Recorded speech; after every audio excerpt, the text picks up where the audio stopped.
All right. I'd like to call this to order, the town deliberative session on February 7th, 2026. I'd like to welcome you all to today's town deliberative session. My name is Steve Perry, and I'll be serving as your moderator today. I've lived at 5 Lidston Lane for 26 years with my wife, Catherine, and my 2 children, Hannah and Nathan. If I could ask you all to please stand and we'll do a pledge of allegiance. I pledge allegiance to the flag of the United States of America and to the republic for which it stands, one nation, under God, indivisible, with liberty and justice for all. All right, before we get into our administrative announcements, I also want to introduce my assistant moderator, Steve Weber. I neglected to do that last week. Couldn't do it without you, man. All right, before we commence our meeting in consideration of warrants, there's a few housekeeping matters to discuss. State law prohibits smoking anywhere on school grounds. The restrooms are located down the hallway just past the auditorium from where you came in. Food and drink are not allowed in the auditorium, as people on stage and then placed up front have exception. Please silence all your cell phones to minimize any disruptions. Emergency exit doors are the doors you entered through, as well as the doors on both sides of the stage. Lastly, let's have all residents who have authorized to vote to be seated in the center and your left. Non-residents, please sit in the far right. All right, so with that, we'll start with introductions. I'd like to have the chairs and committee leaders introduce the people who you are hearing and seeing speak on the articles today. I will ask each to come to the microphone and introduce the members of their respective boards or committees. We will start with Board of Selectmen Chair, Mr. John Brunel. Thank you, Mr. Moderator. Welcome, everybody. My name is John Brunel. I'm the current chair of the Board of Selectmen. My fellow chair members are Steve Gannon, Vice Chair, who is unable to be here today, Robert Leary, Selectman, Kim Queenan, Selectman, and Diane Plansky, Selectman. We have also with us today is Town Council Joseph Driscoll, and from Mitchell Group. He also has a guest speaker with him. I think his name is Matt. Matt, you just want to wave your hand, I guess? Thank you for coming. Kim Kleiner, who is our Town Administrator. Daniel Jones, our Police Chief. Doug Nichols, Fire Chief.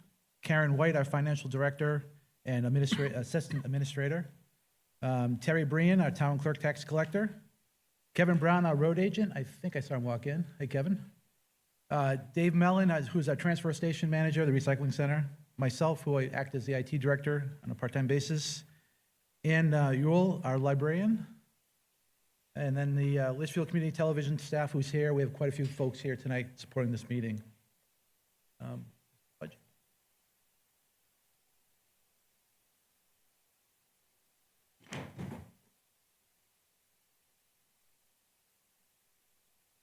Thank you, Mr. Brunel, Mr. Moderator. Good morning. My name is John David Sun, Chair of the Budget Committee. With us here today, I have Scott Taylor, Vice Chair, Member Doug LaPlante, Member Carrie Douglas, Member Derek Barca, Member Brian Burke, Member Eric Olson, our School Board Representative, Andrew Cutter, and our Select Board Representative, John Brunel. Thank you.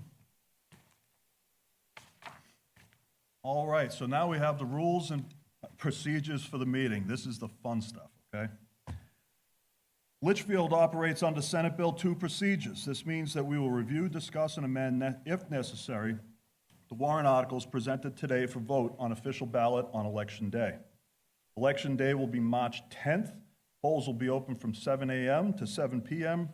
right down at the other end of this building in the CHS Gymnasium. If we make no amendments to these warrant articles, they will appear on the ballot as you see them today. If we do make amendments, they will appear on the ballot as you've amended them. For this deliberative session, the moderator will read each warrant article and recognize the speaker to that article. The moderator will then open the floor for discussion, questions, and amendments if appropriate. If a voter wishes to propose an amendment, he or she must present the moderator with a signed written draft that includes their property address. Moderator will then review the amendment for completeness and adherence to the law. Moderator will read the proposed amendments so that all voters can understand, and afterwards will seek a second to the motion. Once moved and seconded, I will recognize the sponsoring voter that presented their motion. Index cards are are available at the front on the table on both ends, located in front of the microphones. That way there you'll have those to use to submit when you want to make amendments. Note, state law prohibits amendments if they change the primary subject matter of the original warrant, nor can negative motions to amend be valid where a no be tallied as a yes. We cannot have any more than one amendment under consideration at one time, so amendments to amendments are not allowed. Every effort will be made to give recognition to all wishing to speak. If you choose to speak, you must come down to one of the microphones in front. Board members wishing to speak, offering their own opinion or an amendment as a citizen, must exit the stage and use a microphone down front. When speaking, please clearly state your name and street address. All comments are to be directed to me, the moderator. The moderator will then prompt for a response. Comments are not meant to be a long dialogue, or continued dialogue may not be allowed in the interest of time and to others. Typically, one follow-up question will be allowed. After that, we ask that you move to the back and allow others. Personal attacks and profanity are not permitted. Please try to avoid redundancy. Any motion to end debate must be made immediately after stating your name and address. Moderator will seek a second to the motion, then put the question to the voters. If successful, the moderator will immediately call for a vote to the question. A motion to adjourn will not be accepted until all warrant articles have been discussed and finalized. According to state law, town and school district meetings are run by what we call moderator rules.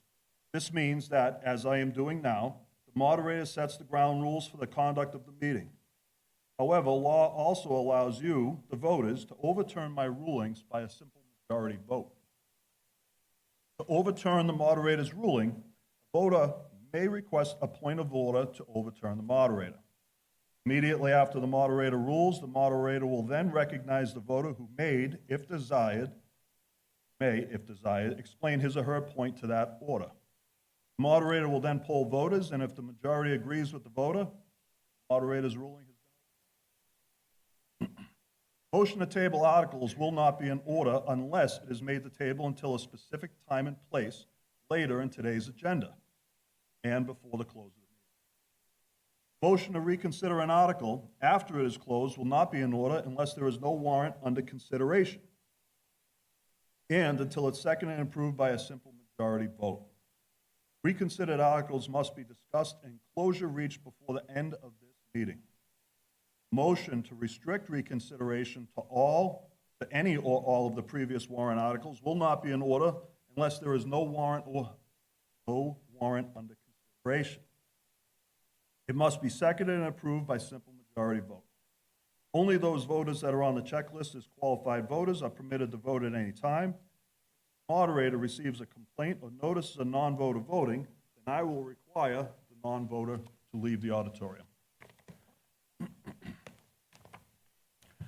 As you came into the meeting today, the ballot clerks gave each voter a sheet of yes/no ballots, the blue ones today. Please do not drop them on the floor or leave them behind in the seating area.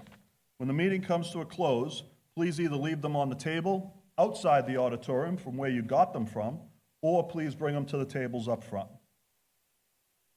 The moderator must conduct a secret yes/no ballot when 5 or more voters make a signed written request to the moderator prior to a voice, hand, or standing vote on any article. The moderator will conduct a recount of any secret ballot immediately following a vote that yields less than a 10% difference. The moderator must conduct a secret yes/no ballot when 7 or more voters challenge any verbal, hand, or standing vote immediately after the results are announced and before any other business has begun. This challenge can be made verbally or in writing. Any secret yes/no ballot will be collected by the moderator, my assistant moderator, the clerk, and anybody else that I appoint at that time. Those votes will be collected down front and handed to one of those individuals. We can only hand in one vote at a time. No one is allowed to hand in a vote for someone else. If anyone needs assistance, please remain seated, and a designee will come to you with your hand raised to collect your vote. Approval of all warrant article amendments at deliberative session shall be made by a simple majority. A voice or hand vote will be the primary methods of voting. If it is not clearly distinguished by voice, hand vote will be taken. Speakers as well as voters, please refrain from using acronyms. It is your prerogative to permit non-voters to speak at this meeting. It has been customary to allow employees, council, and non-registered residents to speak at these meetings. If it is your wish to continue to do so, please signify by saying yes. If you're opposed, please say no. The yeses have it. Now we can get down to the business part of our meeting. Article 1, as you'll see it, is the election of officers. And in the interest of time, you can see them.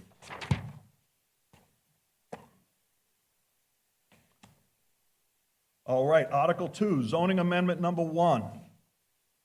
Are you in favor of the adoption of Amendment 1 as proposed by the Planning Board for the Litchfield zoning, the Town of Litchfield zoning ordinance as follows?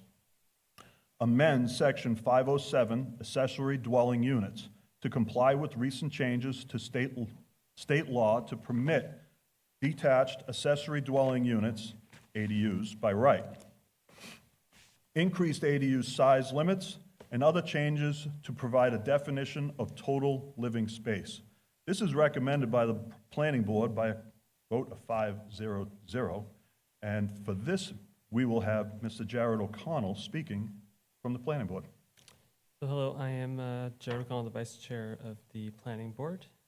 So this zoning amendment is intended to, as it says, comply with state law and allow accessory dwelling units by right, which basically means that the building inspector is the one responsible for making the determination if it can be built, rather than the planning board also having to be in that process. We also define total living space, because in the past, one of the prior building inspectors used a very loose definition of total living space and removed certain parts of the unit from the count. Excuse me. Do you have slides? Okay. There you go. So the prior building inspector used a very loose definition of square footage, which has resulted in much bigger ADUs than previously permitted, which was 800 square feet. In addition, so this will restrict it to the size to be actually what is the specified limit. In addition, the square footage has been, the limit has been increased to 1,200 square feet based off of public input, with modern building standards and expectations for a two-bedroom ADU, 800 square feet is pretty restrictive. But we also got some feedback that we don't want the ADUs to be too out of proportion with the primary dwelling unit, so we also restrict them to 75% of the total living space of the primary dwelling unit. And we do not increase the number of bedrooms, so this should not result in much more, if any, usage of town resources or septic, because typically the occupancy of the ADU is correlated to the number of bedrooms. So yeah, that's zoning amendment, that's the zoning amendment 1. All right, so we open the floor to questions and comments.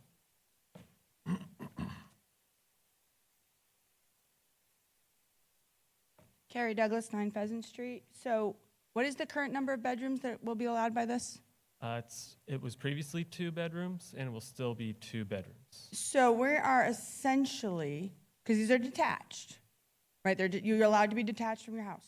Yep. So we are now allowing potentially 2 houses per lot when we currently have a lot minimum of 1 acre. So now we're going to 2 per acre, essentially.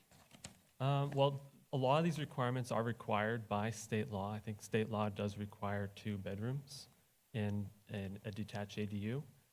But it's much more restrictive than a duplex, which we also have. In what ways? How is it more restrictive? It's tiny compared to a house. I grew up in a smaller house than 1,200 square feet. You can absolutely, my family had 2 parents and 4 daughters in 1,100 square feet. So I understand what you're saying, but I disagree with the logic there.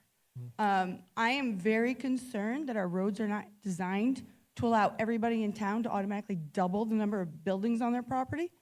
Our schools are currently struggling with funding, and now we potentially will see more students without appropriate increase in taxes to support it. Not to mention the additional calls for our EMS. So while I appreciate that we say that there's not going to be a significant increase in town resources, where's the study that backs that up? I don't have a study right now, but the requirement of 2 bedroom is required by state law. Sure, but not 1,200 square feet. But like the extra square footage probably won't make a large difference in the number of people. I'm not comfortable with probably. So I will be voting against this because I don't think our town is ready for an increase of this size. Thank you. Yeah. Thank you. Is there any other questions or comments on this article? Seeing none, you'll see Article 2 as presented at the town meeting, at the town election.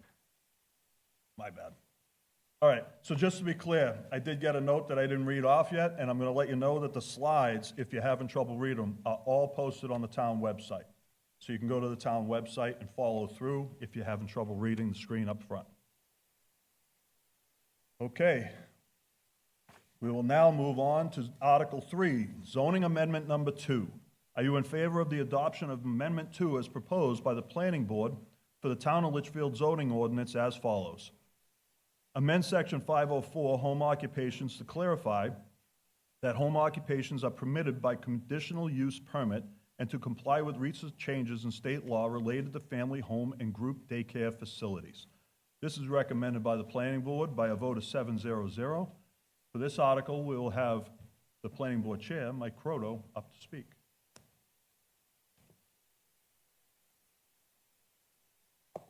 Thank you, Mr. Moderator.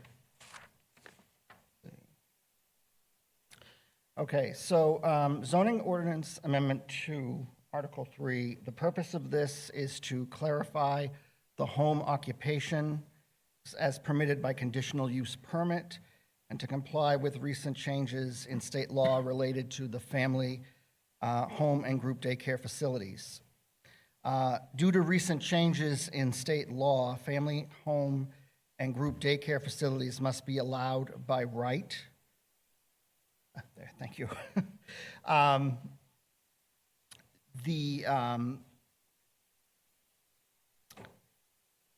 By right as a conditional use with planning approval. Litchfield allows family home daycare as a home occupation with planning board approval, but it is not done through a conditional use permit.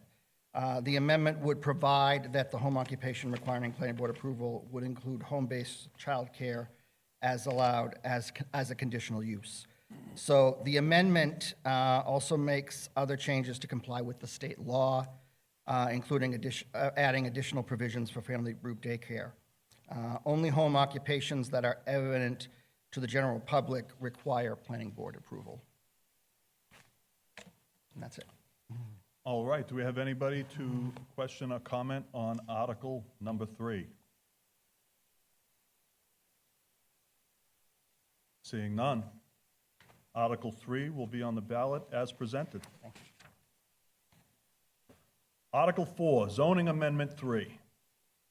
Are you in favor of the adoption of amendment number 3 as proposed by the planning board for the town of Litchfield zoning ordinance as follows?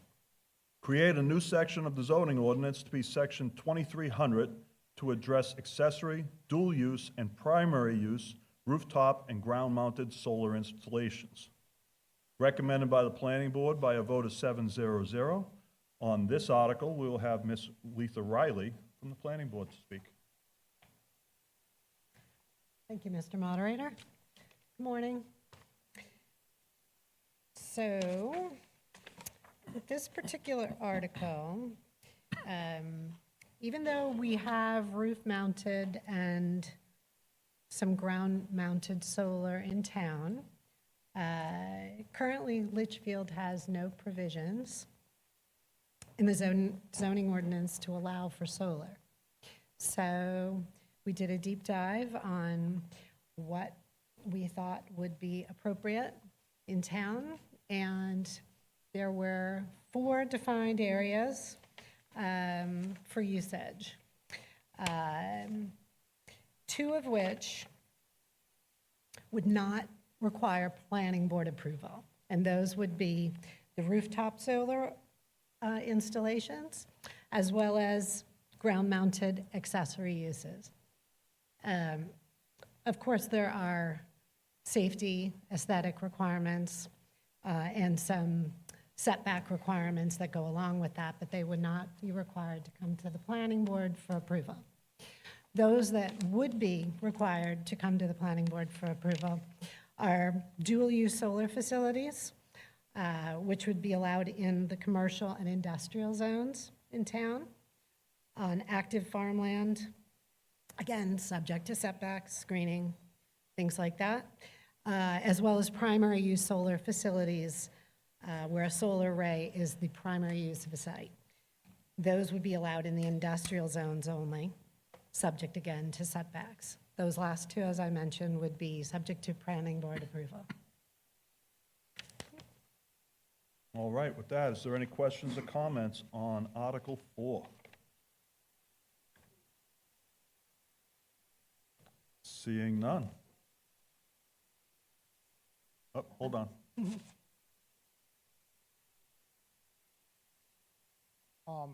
Please state your So- name and address. Eric Olson, 34 Woodhawk Way. I just wanted to be clear what the requirements here are. Would this, the design requirements would apply to residential installations as well, like the screening and There would be basic requirements for screening and for ground-mounted accessory use in a residential setting, yes. what constitutes ground-mounted? Pole in the ground with angled toward the sun, It would have to be not on a attached to the roof. ground? I'm sorry? Would it have to be physically attached to the ground? Versus Just where else sitting would on it the be? ground? Sitting on the ground? Yeah. What would keep it from flying away? Forgive me, I'm trying to, I mean, they're heavy. They shouldn't fly away. okay, but there's some type of connectivity, correct? That even if placed on the ground, would capture that energy and route it to the residents, correct? I mean, there'd be a cord. My question is, if I wanted to set out some solar panels in my driveway to charge a car, would that violate this? Yeah, that question is valid. Someone just asked, would that be temporary? And I would ask you that question. Would your purpose be for temporary use? Define temporary. All right, we're not supposed to be having dialogue back and forth. You're supposed to ask a pointed question to get an answer. Oh, Please, if you could wrap it up, I'd appreciate it. If not a temporary use, I would see that as a ground mount installation, yes. Any further questions or comments on Article 4? Seeing none, it will be moved to the town ballot as presented on March 10th. Article number 5, zoning amendment number 4. Are you in favor of the adoption of Amendment 4 as proposed by the Planning Board? Amend Section 400, General Provisions, to create a new subsection to require that foundation certification plans be submitted to the building inspector for new construction prior to framing to ensure that the building setback requirements are met. Recommended by the Planning Board by a vote of 5-0-0. For this article, we'll have Mr. Jared O'Connell speaking to it. Thank you, Mr. Moderator. So currently, when you build a home, you get the plans and you have a surveyor come out, and that tells you where you can put the foundation based off of your plans. And then you build the house, and then at that point you have a house built, and there are some other steps that follow that. But the problem is that sometimes mistakes are made, and either the surveyor makes a mistake and the points are in the wrong spot, or the builder misinterprets or misreads the plots that are placed, resulting in a building that is not in the place that it was intended to be placed. And in the past year, that has happened twice, where buildings have been placed within the setbacks.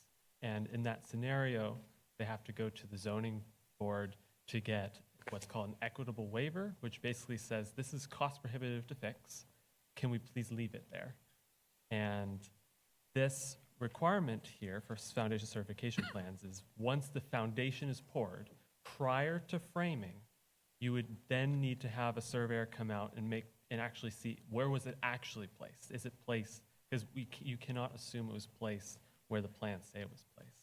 And this will make it so that these corrections can be made when it's actually doable. Once a whole building is built, it's very, very expensive to move a building. So this will help prevent those, it'll make sure that those mistakes are caught early. That. Any questions or comments on Article 5? Last call. Seeing none, you'll see Article 5 on the town ballot as presented. Article 6, zoning amendment number 5. Are you in favor of the adoption of Amendment 5 as proposed by the Planning Board? Amend Section 1300 to allow impact fees to be assessed for public works facilities. This is recommended by the Planning Board by a vote of 7-0-0. And to this, we will have the Chair, Michael Croto, to speak.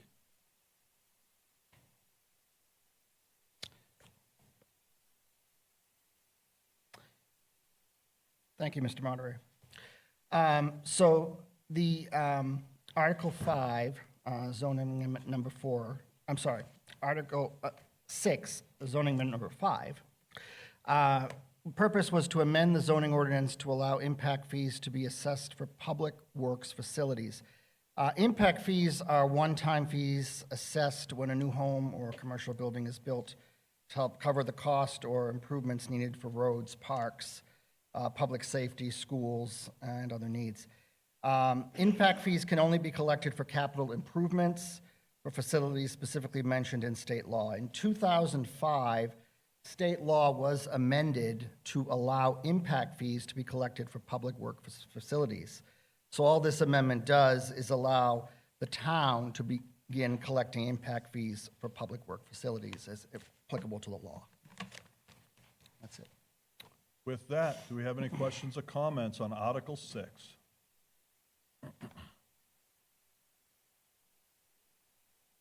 Questions need to come down to the microphone, please. Don't forget to state your name and address, too.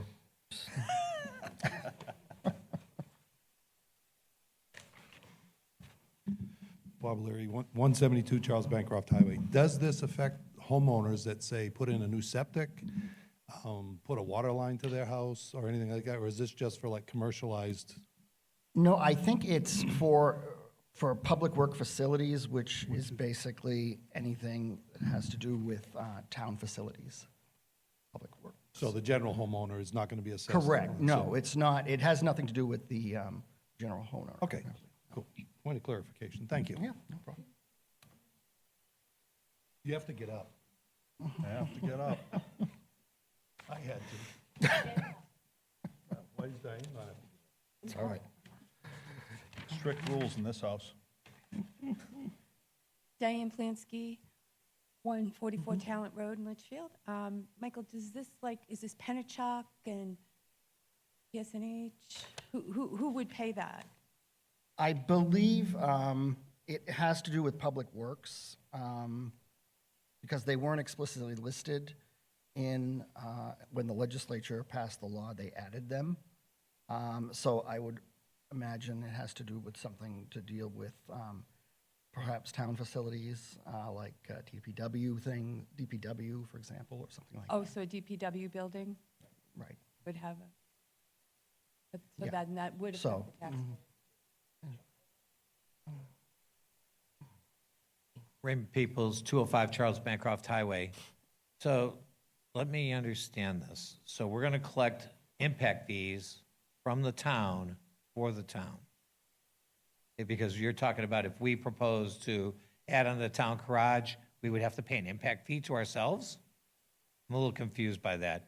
Do you think that this is maybe more intended for somebody like Penachuk Waterworks coming in, putting a water tank in town, where we would collect an impact fee for that rather than penalizing ourselves for our own projects? I'm gonna maybe have town administrator might have be able to clarify that.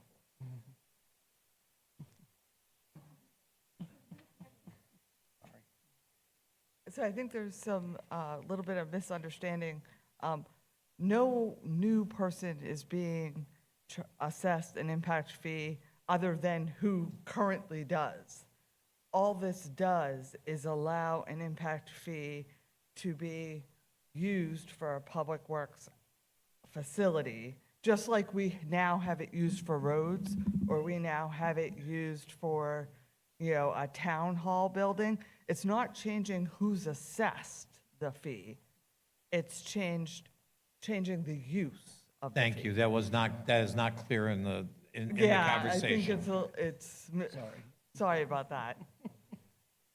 Yeah, sure. Just to be clear to everyone, that was Ms. Kleiner. That's our town administrator. And I'm Jared O'Connell, Vice Chair of Planning Board. So additional context, impact fees are collected generally with new construction.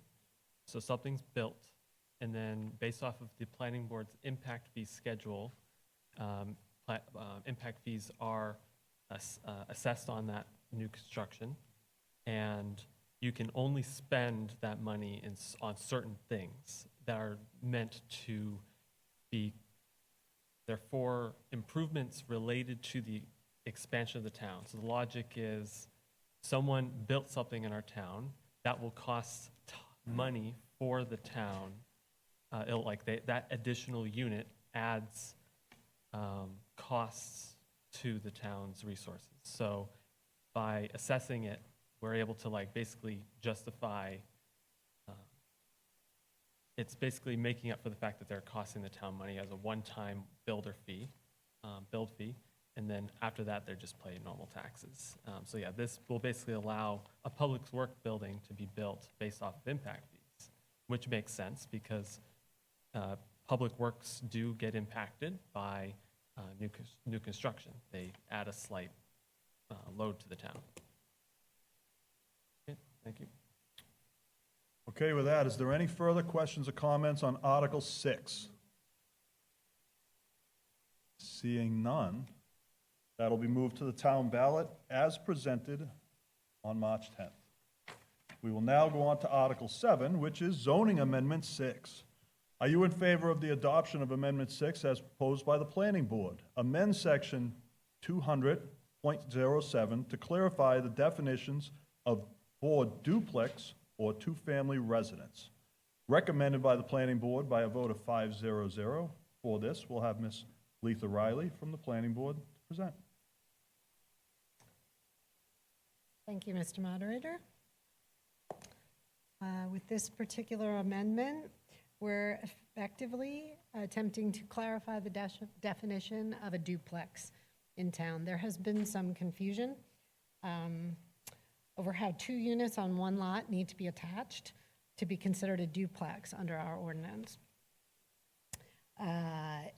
Specifically, it would clarify that a duplex requires 2 units be attached by a common, or what we call a party wall, that covers at least a third of the adjacent side of each unit. Effectively, it ensures that a duplex is 2 units in one structure. All right. With that, do we have any questions or comments? Oh, can you flip the slide, Oh. please? Sorry. We good? All right, we'll call any more questions or comments. Seeing none, that'll be moved to town ballot as presented on March 10th. Article 8, zoning amendment petition. Are you in favor of the adoption of Amendment 7 as proposed by petition for the Town of Litchfield zoning ordinance as follows? To rescind Section 1504, Paragraph A of the Litchfield zoning ordinance. This amendment is not recommended by the planning board by a vote of 1-6-0, and I believe our petitioner is Mr. Corey Flint.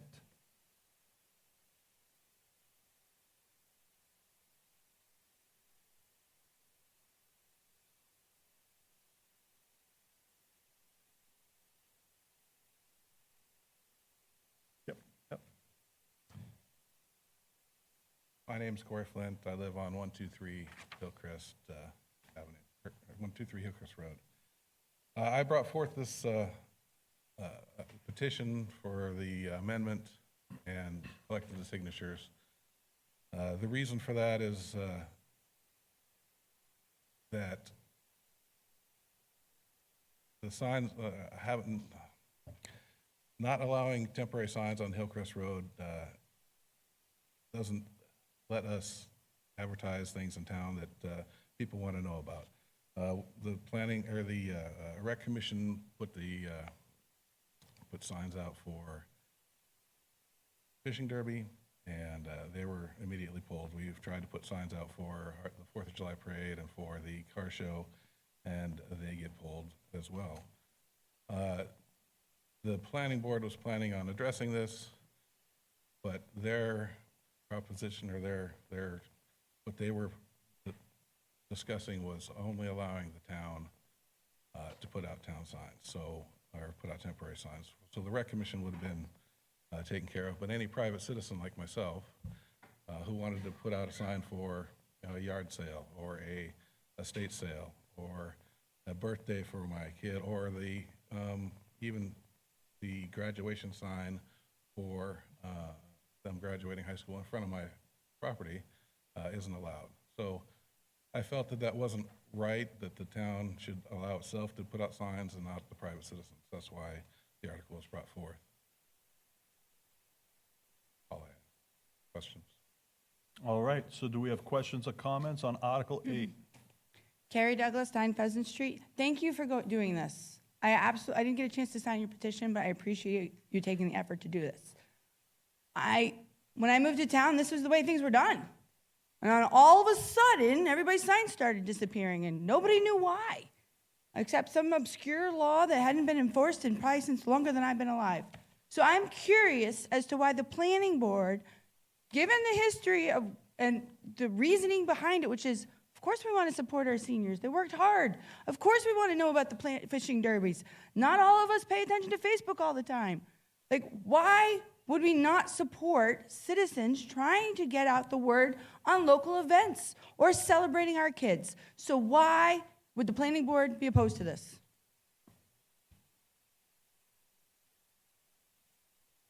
I want to make sure Carrie was done. Raymond Peoples, 205 Charles Bancroft Highway.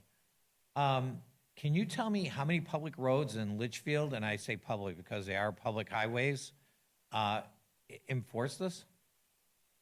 Albuquerque is the only road that is enforced. Albuquerque is the only road in Litchfield that enforces a sign ordinance for political signs, all temporary signs. Well, political signs are not supposed to be enforced by state law. They're supposed to be allowed to be posted anywhere, but all the other temporary signs are My understanding, they're allowed on every public highway in the state of New Hampshire, correct. but Albuquerque is the only road. Yes. Thank you. From the planning board, we have, would it be okay for us to speak as planning board members for this?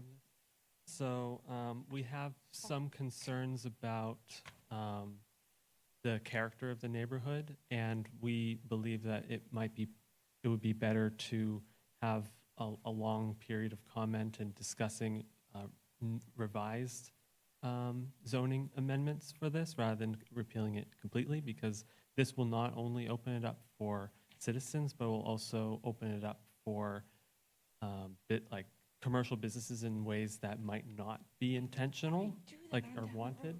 And also, it'll be hard to enforce, because this is not people placing it on their property. This is them placing it on, right next to the road, on town right-of-way, where the town's responsible for it rather than citizens. Whereas I think typically there's there's some legal aspects that make it so that people have a right to have a driveway and all that stuff through the public right-of-way to access their property. Whereas Albuquerque's different, and there are no driveways allowed on Albuquerque. And there is no one in town that doesn't have frontage on a road that isn't Albuquerque, or that isn't Albuquerque, because again, there's no driveways allowed on Albuquerque. So everyone, you can, if you're, yeah, it may be less visible if you put a sign on your property, because you'd have to put it behind the setback, or you'd have to put it on the road that may not have as much publicity. But it is possible for everyone to have signs visible to the public without them being on the area managed by the town. And we believe that most of the members of the planning board believe that there's a way that we can figure out a way that we can balance the responsibilities of the town with the needs of the citizens to to put out the word for whatever they want to put out their word for. Letha Riley, 29 Bear Run Drive, Planning Board. I don't have anything further. That pretty much sums up. To respond to what you said, the setback on Albuquerque is 75 feet, which is clearly behind most of the trees on Albuquerque Avenue, which doesn't make them visible from that road. The impact, I can't tell you exactly what the impact is going to be. Nobody can. But if you drive down every other road in Litchfield, you will not see more than 1 or 2 or 3 temporary signs out, including Charles Bancroft Highway, which you would expect to see a lot of them. But last time I drove down Charles Bancroft Highway, before all the snow, there were 2 temporary signs. One for a roof. The roofer had put out in front of a house that they had roofed, and I forget what the other one was. But and temporary signs are only allowed for 30 days. Once that 30 days is up, they're supposed to be removed. I have been told that it may cause an impact to the amount of hours that the road agent spends maintaining the grass along Albuquerque Avenue. I can't see a huge impact in 2 or 3 signs, and I may be wrong. I'm not gonna lie to you. I don't know exactly how many signs are gonna pull out there. And yes, there may be a commercial sign like a roof or somebody wanting to put up Christmas lights, advertising for yard care. But those are gonna be clustered in intersections, again, but based on what I've seen around town, there's only a handful in the whole town. The biggest commercial potential is probably the development that is likely going to be coming forward at the next planning board meeting for a commercial mixed-use development on the intersection of 3A and Albuquerque. So that would make things less restrictive for them. So keep in mind the character changes with that. So just keep that in mind when voting. Now, I'm sure that they're going to have a full-size permanent sign out front, right? It would currently, I believe, have to be along 3A and not Albuquerque. All right. Do we have anybody else with questions or comments? I do. You're next. And Lee, 17 Meadowbrook Lane. So I see the graduation posters go up every year. I see the signs for the fishing derby. I see these things each year. So I don't believe it's true that those signs cannot be posted. And would like a response to that. And second, that if there is a desire to do this, then where is the accountability for people to go back and remove those signs? Because they do create an issue for the town, because they have to maintain this. And if people aren't going back to get their signs, which is very typical, I used to live in Merrimack, that was a huge problem. So if you could respond to that, please. The accountability is with the current rules on temporary signs for 30 days, the same ones that apply to every other road in Litchfield except for Albuquerque. And what about all the signs that I do see up that you said don't go up? Well, I can't explain why the town hasn't pulled the town graduation signs, or why the fishing derby signs were pulled last year. I guarantee it, because I talked to them. I saw them and throughout until the day of it, so I'm finding contradictory information here. Well, I know they went up, and then I know they came down. I don't know what the time between when they went up and when they came down was, but I do know that they were taken down. Okay.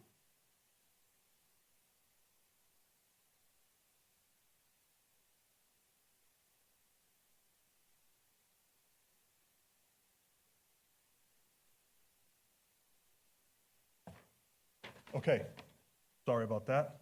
Next question. Thank you, Mr. Moderator. Michael Croto, 6 Garden Drive, Chair of the Planning Board. So a lot of questions were raised at one of the hearings regarding how we're going to enforce this, maintenance, responsibility for removing the signs placed within town right-of-ways, as well as the potential burden on the road agent. The board also discussed ambiguities regarding what signage would be allowed, where it could be placed relative to property lines and rights-of-ways, and how long signs could remain.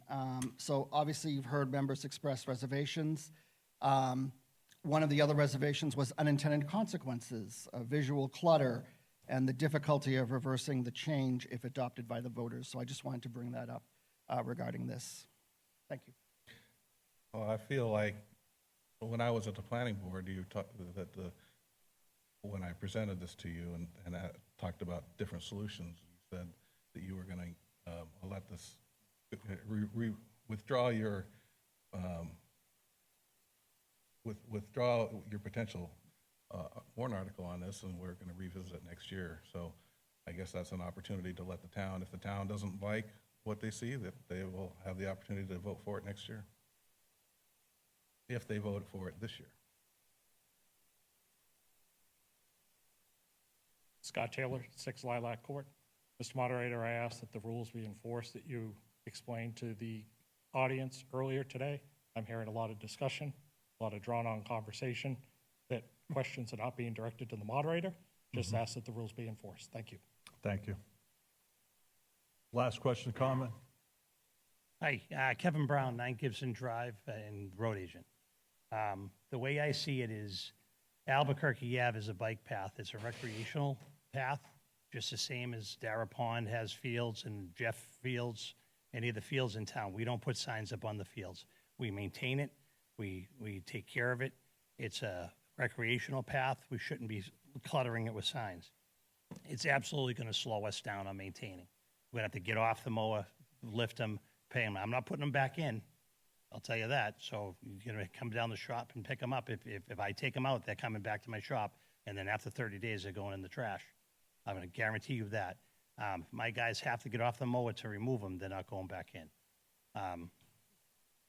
Is it more work to remove them and take them back to the shop than it is to lay them down? I think, or I put think 'em the back whole, in I think the hole? whole, lie 'em Well, down. let's I think not, the let's whole- not go back and All forth right, here. that's We fine. will I'm state giving our- my opinion right now. our comments. I'm giving Yep. my opinion. I'm not looking for debate. I'm telling you what's going to happen unless the select board tells me otherwise. It's gonna clutter the only pretty road we have in town that has no abutting, no houses abutting it other than, no driveways, I should say. So we have no clutter. I think it's gonna take that one road that we have that's pretty and that people walk down, and it's gonna clutter it up. It's a maintained piece of property, just like any other field, any other recreational field. You try and go down there and put one down in Darren and see what rec says to you, and see what baseball says to you at the baseball fields, excuse me. That's all I got to say. I'm sorry, but it's 3 Okay. o'clock in the morning. I'm kinda Next tired. question. Just two comments. One, we are asking the what ifs, what's going to happen, what's it going to do to the road? We already know. This has been the practice in the past years.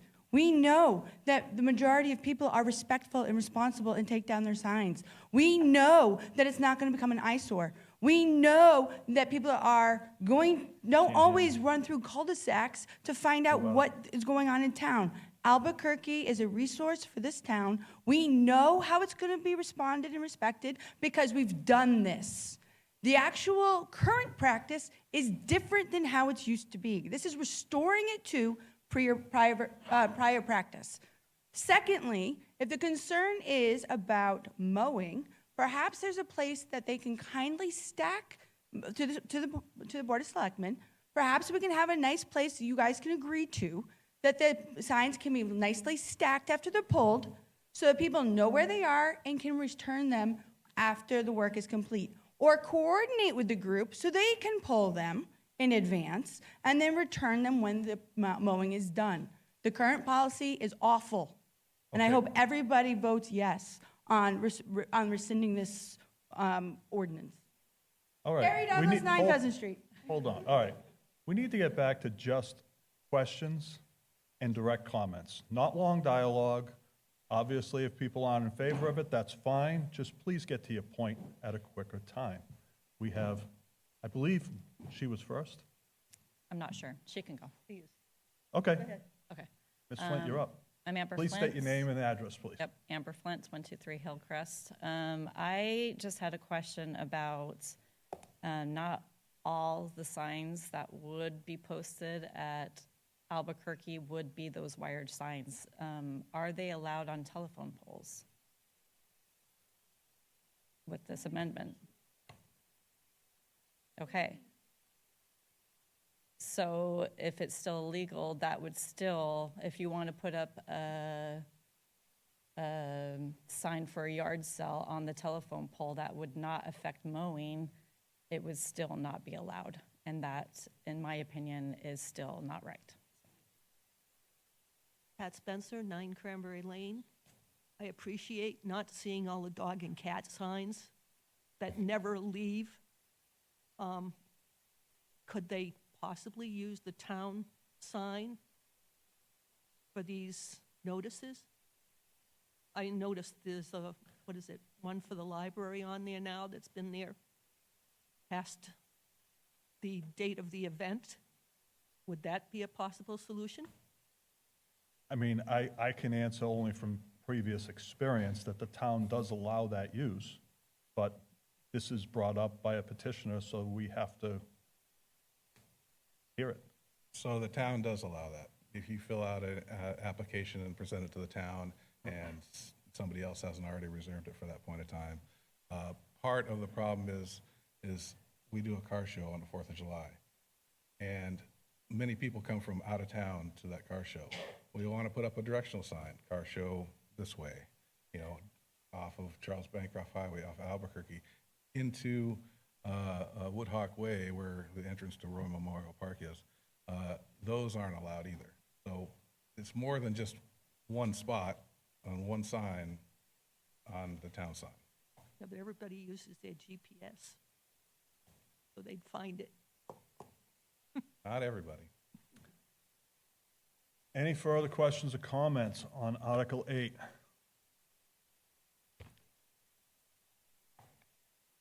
O'Connell, 19 Bear Run Drive, Litchfield, New Hampshire.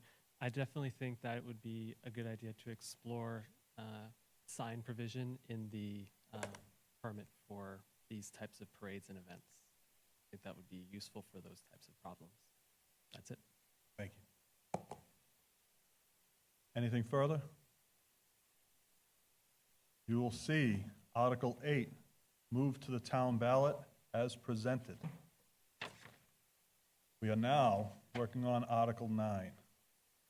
Shall the town vote to raise and appropriate as an operating budget, not including appropriation, Let me start that over again so it sounds clear. Shall the town vote to raise and appropriate as an operating budget, not including appropriations by special warrant articles and other appropriations voted separately, the amounts set forth in the budget posted with the warrant as amended by the vote of the first session, for the purpose set forth herein, totaling $8,428,071. Should this article be defeated, the default budget shall be $8,120,423, which is the same as last year with certain adjustments required by previous actions of the town of Litchfield or by law. Or the governing body may hold one special meeting in accordance with RSA 3140:13, X and XVI, to take up the issues of a revised operating budget only. Majority vote is required. Tax impact for 2026 is 9 cents. Default budget estimated 2026 tax rate impact is -6 cents. This is recommended by the Board of Selectmen by a vote of 5-0-0. This is recommended by the Budget Committee by a vote of 8-1-0. For this matter, we will have the Budget Committee Chair, Mr. John David Sun. Thank you, Mr. Moderator. I'd like to take a few minutes and walk you through the process that the Board of Selectmen and the Budget Committee utilized to come to the numbers in this warrant article today. The Board of Selectmen began their budget process in August after receiving their proposed budget by department heads. That proposed budget was $8,530,522. This represented a 4.3% increase over the 2025 default, and it was $94,899 over the tax cap.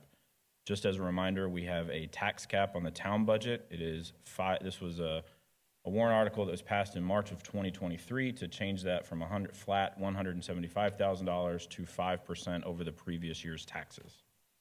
As a budget committee, we're obligated to get that budget below the tax cap, and we'll walk you through that process. The Select Board met in August and made adjustments to the budget that totaled $9,769. These reductions came from a reduction in tax collector and town clerk from full-time to part-time. That reduction was $17,699. A reduction in zoning for $750, and an addition of planning hours for $7,015. These reductions moved the budget to $85,130 over the tax cap. The Board of Selectmen made additional reductions to their budget in September, which totaled $19,133. Those reductions included a reduction to recreation for $10,708, to legal for $2,500, library for $2,500, and to IT for $1,875. Additional reductions made by the Board of Selectmen during their review process totaled $26,873, and this put the budget over the tax cap by $26,322. Beginning in September, the Budget Committee began our review process with the town. We met on September 25th as well as October 2nd. These were meetings where the Budget Committee had opportunities to ask questions of the various department heads and administrators to prepare for upcoming votes. While those budget review processes were occurring, the Board of Selectmen continued to take additional actions in their meetings. Those actions included changes to the fire department, zoning, legal, police, and town clerk. On October 30th, the tax setting and revenues were adjusted for 2026, and the Budget Committee began our voting on the town budget on October 16th, 2025. Actions that were taken by the Budget Committee included reductions to IT, library, and the town meeting that totaled $5,300. This put the budget at $84,346 under the tax cap. The Board of Selectmen took additional action at their January 2026 meeting, which increased the budget by $8,076, and that was to account for the new contract with Avatar. As a summary, the current proposed town operating budget is $8,428,071. This represents a 3.2% increase over the 2025 approved budget of $8,160,158, which was the default that was voted last year. Currently, the budget sits $76,270 under the tax cap. With that, do we have questions or comments on Article 9?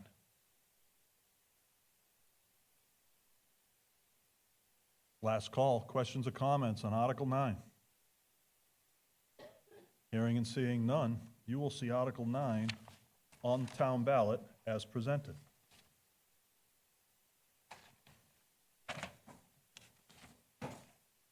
Article 10, police cruiser purchase. To see if the town will vote to authorize the selectmen to enter into a 5-year lease purchase agreement for the sum of $215,752 for the purpose of lease purchasing 3 police cruisers with equipment for the Litchfield Police Department, and to raise and appropriate the sum of $47,366 for the first year's payment for that purpose. The first year's payment in the amount of $47,366 shall come from the unassigned fund balance, and no amount to be raised from taxation. This lease agreement contains an escape clause. Estimated 2026 tax rate impact is 0. Estimated tax rate impact for 2027 is 2 cents.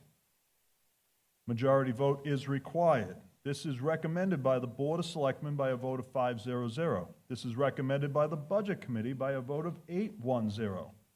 To this, we will have Chief Dan Jones. Thank you, Mr. Moderator. I'll try to make this brief. I know we have a lot to talk about today.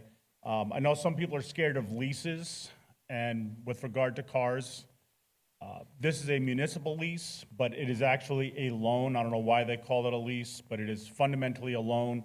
We make payments, we own the vehicles at the end of it. It's a 5-year plan, but we pay it off in 4 years because obviously we pay our first payment right at the onset, and then we're paid off in 4 years.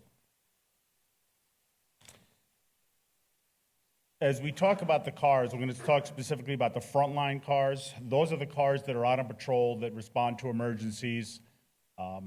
We have cars dedicated to just do details, some older cars that go out and work traffic details, and there are some administrative cars, but our concern is the frontline cars that respond to your emergencies. So it's very important that they keep going. A couple of key points.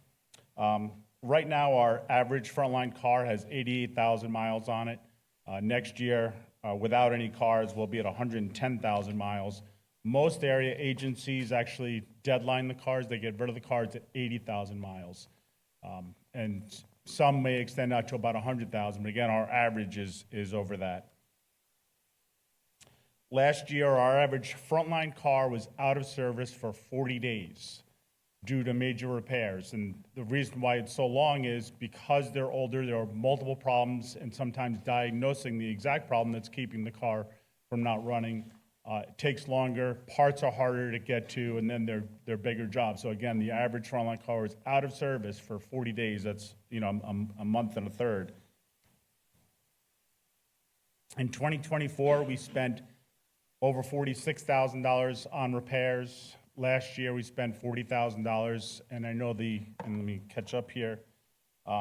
According to this, the year-to-date, we're at $11,440. I input that into this slide yesterday morning at 11, and since then, we've spent another $1,000. So at this pace, and I realize it's not linear, but at this pace, we're going to spend over $100,000, about $108,000 on vehicle repairs if we keep going at this pace, and I don't anticipate that, but it's certainly going to be well into the 40s, if not into the 50s again.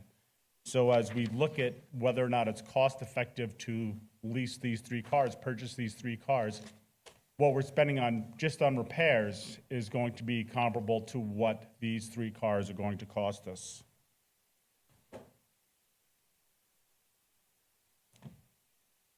I guess that's it, Mr. Moderator. Thank you. With that, questions and comments on Article 10 for the police cruisers?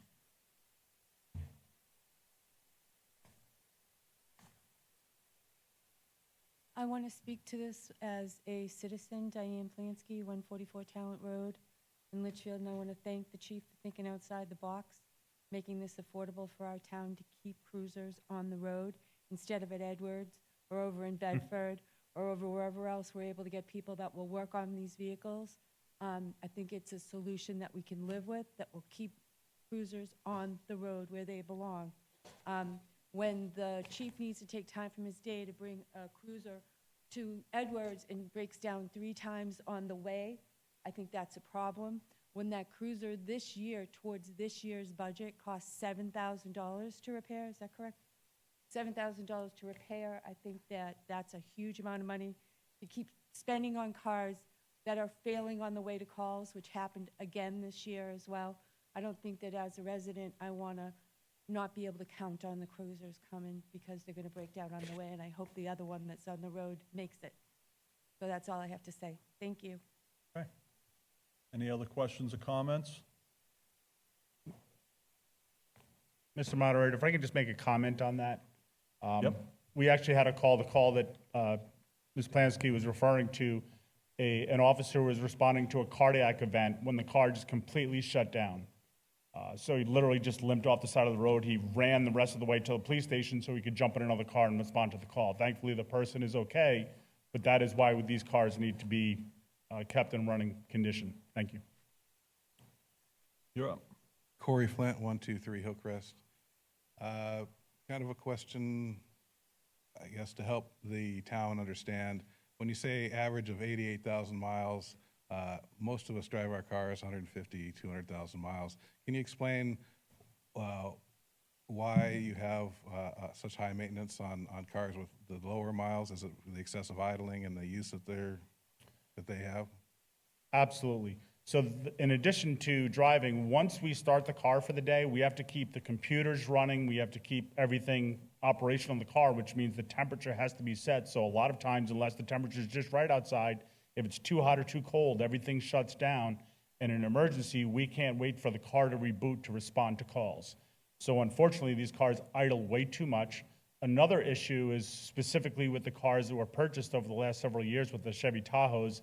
They have, because of the fuel delivery system, they have issues with the cams and lifters, and the motors are going bad and having to be rebuilt. We had one car at 47,000 miles. The engine needed to be rebuilt at that point. So they're not used like a typical car. Thank you. What, out of curiosity, if you got the 3 new cruisers, what would the average miles be brought down to? Do you know?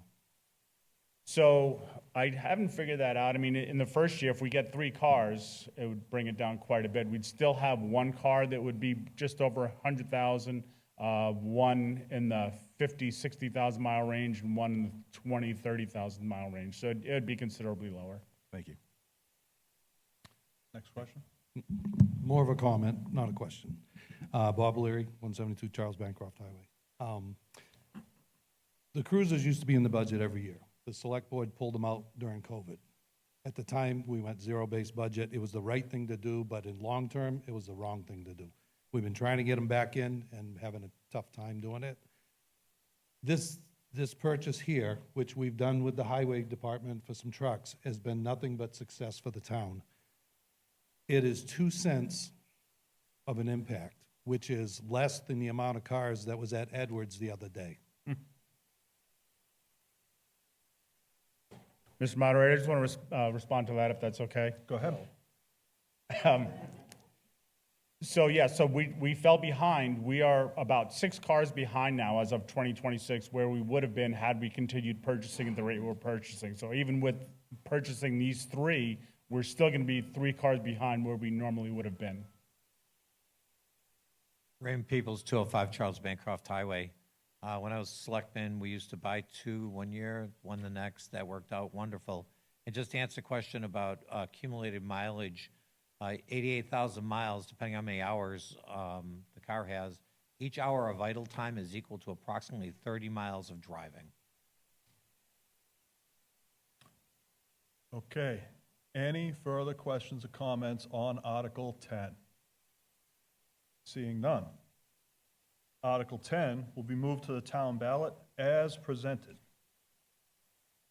So before we go to Article 11, I'm going to ask the audience, anybody want to take a 5-minute break? This is a halfway point. It's safe to say, at about an hour and 15 minutes in, we got at least another hour and 15 to go. Do we want a 5-minute break? We'll take a 5-minute break. We will come back at 11:20. I got a pee.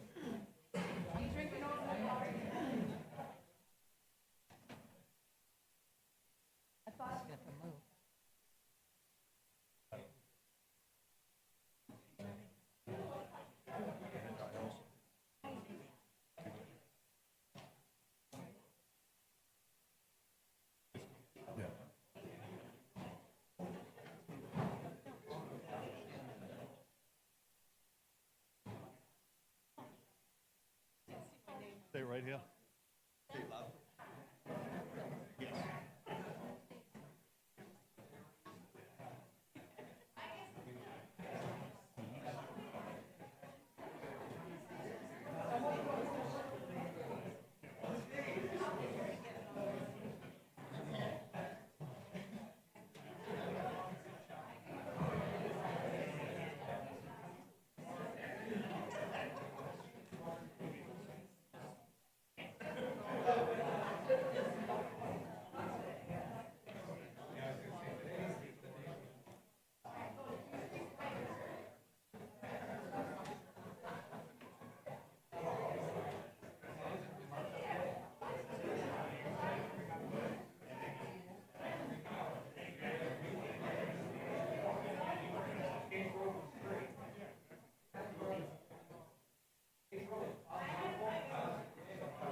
Okay.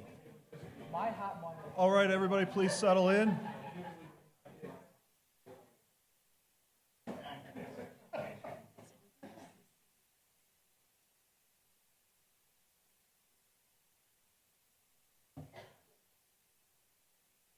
it doesn't. It just says increase the size.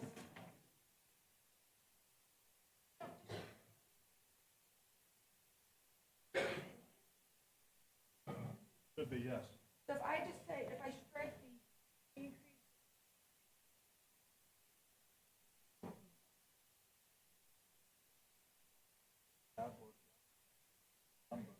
Okay. Where is it? Remind me.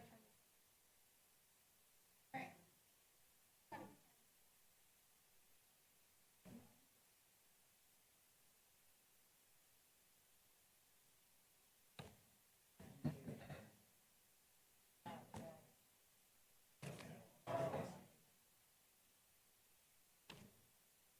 You may. Question coming your way.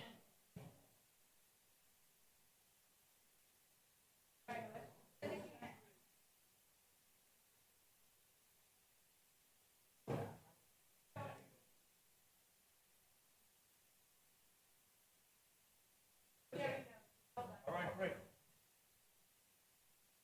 Okay. Are we good to go? Excellent.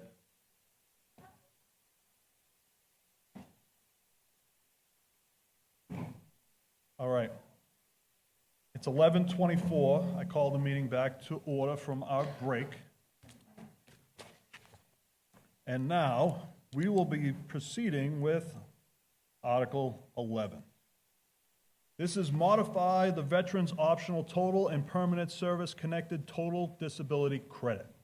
Shall the town modify the provisions of RSA 72:35 for operational tax credit of $4,000 for a total and permanent service-connected total disability on residential property? Majority vote is required. 2026 tax impact says 47 cents. No, 0.4. Sorry, 0.04. 0.047 cents, so just under 5 cents. Yeah. Recommended by the Board of Selectmen, 500. Recommended by the Budget Committee, 801. For this article, we have Selectman Robert Leary. Yes, 0.047, so 4 cents, basically. One of the arrows? All right, there we go. So currently, the veterans get a credit of $750, and under RSA 7235 of $700. This bumps it up to $4,000. The state has brought forth $5,000 for a maximum limit. We chose $4,000 because we wanted to make it something that we felt the taxpayers would support more than not. This is, to be clear, this is for veterans that are permanently disabled. They're not going to improve. They're in very tough shape. And to me, paying taxes, buying food, buying medicines, I mean, if we can give them a break, I think it's the proper thing to do. They've given everything to this country and, quite frankly, to this town, because some of them have been here forever. And I think it's a way that this town can help them through some very tough times. Again, it's not for everyone. There's like 30, I think there's 36 that we figured that were eligible for this. So it's not every veteran, it's only the ones that are permanently, totally disabled, okay? I just think it's the right thing to do to take care of those that have taken care of us. And I'll take any questions. We good for questions? Questions and comments on Article 11? Last call. Questions or comments on Article 11?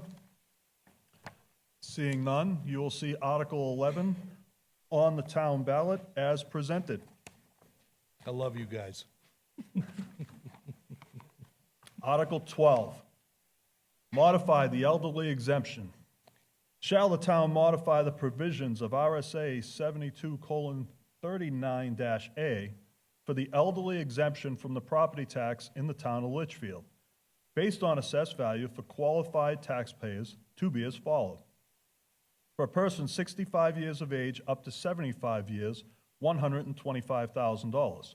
For a person of 75 years of age up to 80 years, $190,000.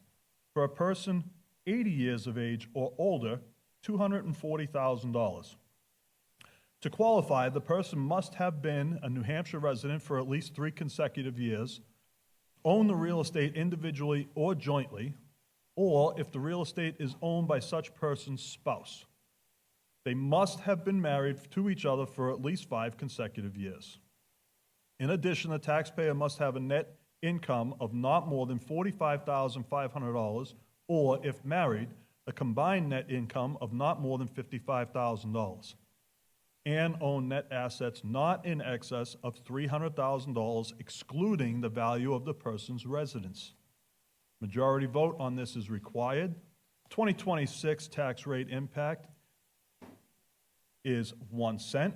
Recommended by the Board of Selectmen by a vote of 5-0-0. Recommended by the Budget Committee by a vote of 8-0-1. For this, again, we'll have Selectman Bob Leary. Question first for the Budget Committee. Who was the one that abstained? Kerry? You're a presenter, you're supposed to I'm talk sorry. to the I'm audience. sorry, it was just... Okay, I've never known you not to have an opinion, one way or the other. So this, you can get your shot back later. This is again for our seniors who are less affluent than a lot of people that are in this town at this point. Some of them have lived here forever, have a house that the taxes have gone way up. However, their income, retirements, or maybe even life savings have not matched that and in danger of losing their properties. Again, as long as I've been on this board, we've always tried to take care of those who are in need and the ones who are most in need. And this is a group that is very oftenly neglected, to be frank, but this is something that could help rectify that and allow them to stay in their house at a more affordable means. And I would gladly take any questions. Kerry? Questions or comments? Okay. So, yes, I actually abstained from this one and from Article 11. The main reason being, these don't actually have a direct impact on the budget. So what these do is ask people to decide if they want to take on more of a burden so someone else can take on less. That is a personal decision. And I feel, and while I do have an opinion, I don't feel that my opinion should be used to sway somebody, and this is a personal decision. It has no impact on the town budget, and so I would rather not weigh in with my opinion because it's something that somebody has to decide. And people should know that through my tenure here, I have been very sensitive to those who can't afford the increase in taxes. So while I don't want to sway anybody's opinion, I would like to think that, because it's not budgetary, I would like to think that you would have an idea of how I would vote. So thank you. Thank you, Kerry. Further questions or comments? Seeing none. You'll see Article 12.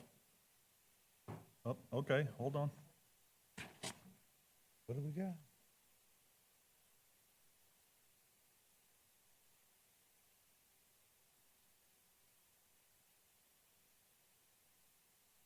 What's missing from, Diane Plansky as a citizen or a selectman? What's missing from the slide is that only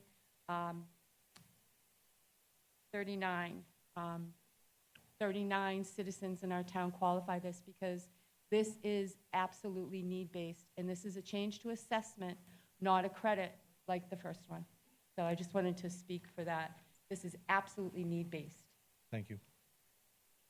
Any other questions or comments on Article 12? Seeing none. Were you coming for Article 12? It's not on Article 12, it's something else. Okay. So with that, you'll see Article 12 move to the town ballot as presented. Thank you. Excuse me, Mr. Moderator, I'm sorry. I've been asked by the planning board to ask for that further discussion, I guess, on zoning amendments be restricted. This says wants amendments, ask for no amendments, but that we can't do amendments because they're zoning. So I think it's to restrict further discussion. I don't know how that. So you'd like to restrict further discussion? On the zoning amendments that were presented this morning. So that would be Articles 2 through 8? Correct. I have a motion to restrict further reconsideration of warrant Articles 2 through warrant Articles 8. Do I have a second? I have a motion and a second. All those in favor, please raise your hand. All those opposed? With one opposition, we will not reconsider any of those articles at any point today.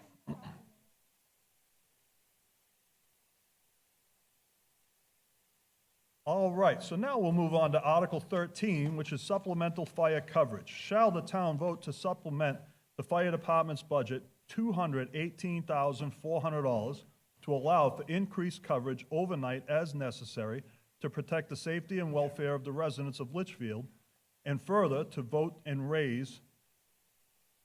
raise and appropriate the sum of $168,000 for the period of April 1, 2026 to December 31st of 2026. 5/3 ballot vote required. This is recommended by the Board of Selectmen 410, not recommended by the Budget Committee 441. Say again? What did I say? Oh. All right. Don't mind me. I'm just reading off the paper. For clarification, it's 5/3 ballot vote required. Wow, I did it again. I guess I'm dyslexic on this one. 3/5 ballot vote is required. 3/5. It'd be hard to get 5/3. Wow. Nice. We only got like 10 articles to go, so this should get a little more fun. For this article, we have Chief Doug Nickel from the Fire Department to speak. Thank you, Mr. Moderator.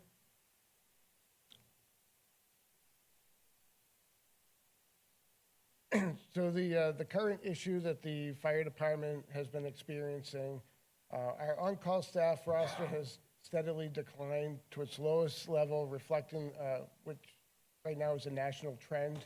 Doesn't matter what job you work in, everybody in every industry is suffering from not having enough people, and we have that same issue. We've tried past incentives to try and provide to get more coverage.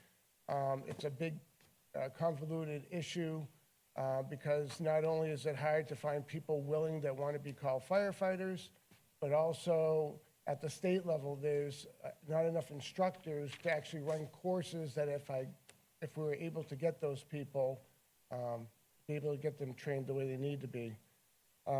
We've tried doing a second on-call member for after hours. So right now we have an on-call officer every single day that is on from 4 p.m. at night until 8 o'clock the next morning. They usually go to those, the smaller stuff, the medical calls. We've tried doing the same program with one of the senior firefighter EMTs, and we've had about a 50% rate with getting, to fill having a second person go.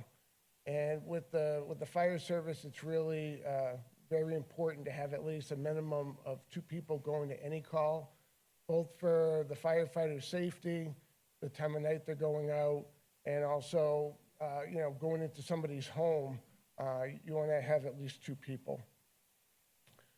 Some of the factors that contribute to having the low on-call members, one of them is affordability. Back in the day, most people that are on call fire departments are in their early 20s. They can't afford to live here. And if they can afford to live here, they probably have a well-paying job that they don't have time to give to the town. Also, our salaries. We've been fortunate that the Board of Selectmen have, helped us in bringing our salaries up, but we're still way below what the average is for the area around us. So we're not an attractive thing to a lot of people that can go somewhere else and get paid more for what we're doing. And then availability. Because of COVID and everything that's happened in the past, again, there's not enough people working, so everybody that's working other jobs have to work longer hours, travel further distances, and so that contributes to the issue that we're having. Some of our members work full-time in other fire departments. So the issue that we have is half of our roster that we have now are full-time on other departments. There's 4 separate shifts. Well, the majority of our guys that are the other half all kind of work the same shift. So there's some nights and days that we're heavy on that half of our on-call personnel that they're available. And then the nights that they work their shift for their primary job, we may only have 1 person that's available. Again, COVID worsened the situation. One of the problems that happened is we had a huge influx in calls with people that were sick that had COVID. And obviously, a lot of members didn't want to get their families sick, get their kids sick. So we lost a lot of people that decided to get out of being called firefighters in order to protect themselves and protect their families. Some of the other things is family activities.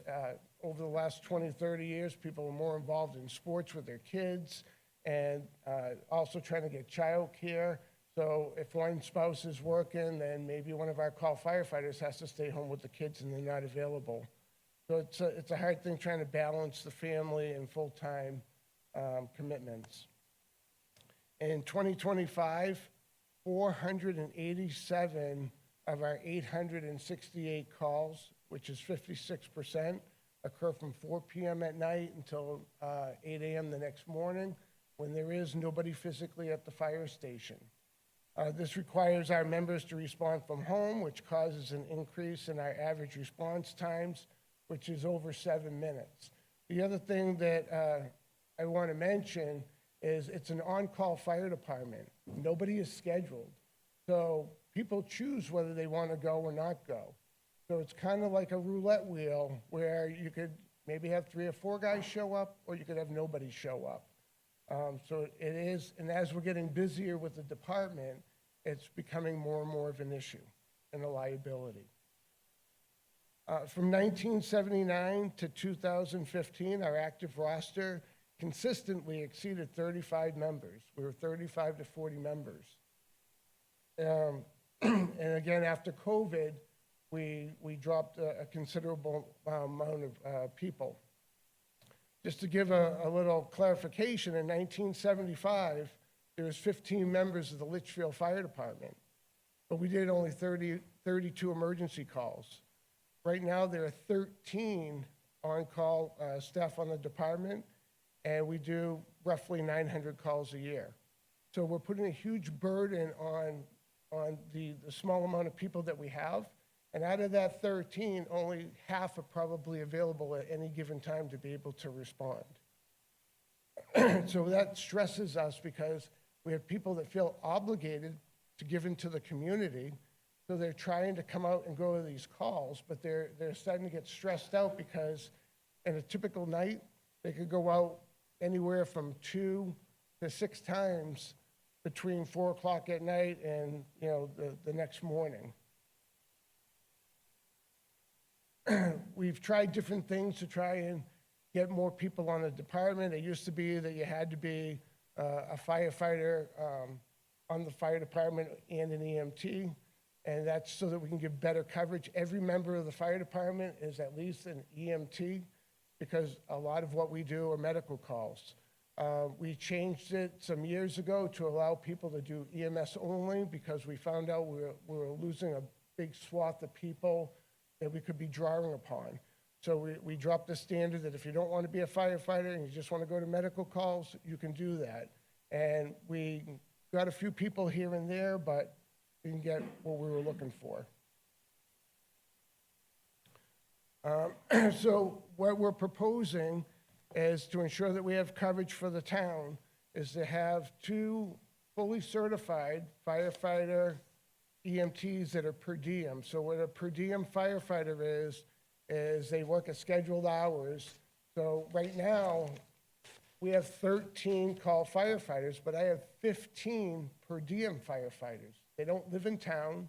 They work full-time on other fire departments. So they're very well trained, and we actually use them now, so it's nothing that we have to build. Right now, during the week, we hire a third person during the week, because we're so busy during the day, during the week. And every weekend, like right now, there are 2 people down at the fire station manning Saturday and Sunday that are per diem members. They get paid a regular rate, but they're not getting any benefits, no retirement or anything else. So, which is a cost-effective for the town versus hiring somebody full-time and incurring those benefits. So we would have 2 people from 6 p.m. at night till 6 a.m. the next morning. The reason for the staggered hours, the fire station is covered from 8 a.m. to 4 p.m. And generally, our call guys start coming back into town around 4 o'clock. So there's that little flux area where we can kind of hopefully cover those couple of hours. And then in the morning, most people that have to go to their jobs, their full-time jobs, have to leave by 6 o'clock in the morning. Not to mention these people that are being per diem may take an overnight shift and have to go to work in Manchester, Bedford, Londonderry right after. So it gives them a chance to go from our job to their other job. Let's see. So again, it doesn't replace our current on-call group. I would love to have anybody that is interested in getting on the fire department to come put an application in. I would take as many people that would be interested. Unfortunately, there's nobody knocking down our doors. And as the fire chief, as your fire chief, it's my job to make sure that I'm giving adequate, safe coverage to this community. And right now, I don't feel that that's happening. And this is the way to fix that, is to have 2 people. And I'll just give you a quick example. We went out at 2:30 this morning for smoke in the building on Charles Bancroft Highway. We ended up having a pellet stove fire, and there was 5 of us that were there, including myself. We had 1 engine, and our full-time captain was also there. So we had 3 call guys, and then we ended up getting supplemented by the town of Londonderry with an engine and a ladder. But all the other towns around us are having these same issues, that they're still trying to hire personnel. So it's not a, you know, even if we get help, it could be delayed in coming. And that's all I have, and I will take any questions if anybody has it. Excellent. Has anybody have any questions or comments for Article 13? We'll make one more call. Any questions or comments for Article 13?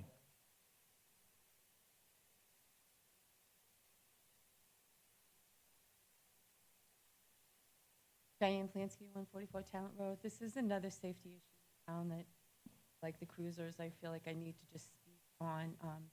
And the fact that we're able to get people in without paying for benefits and not paying for retirement funds makes it a little bit more easy to add to our staff without having to have long-term effects of that. And if this doesn't work, we can revisit it. So it can be reevaluated next year and either removed from the budget or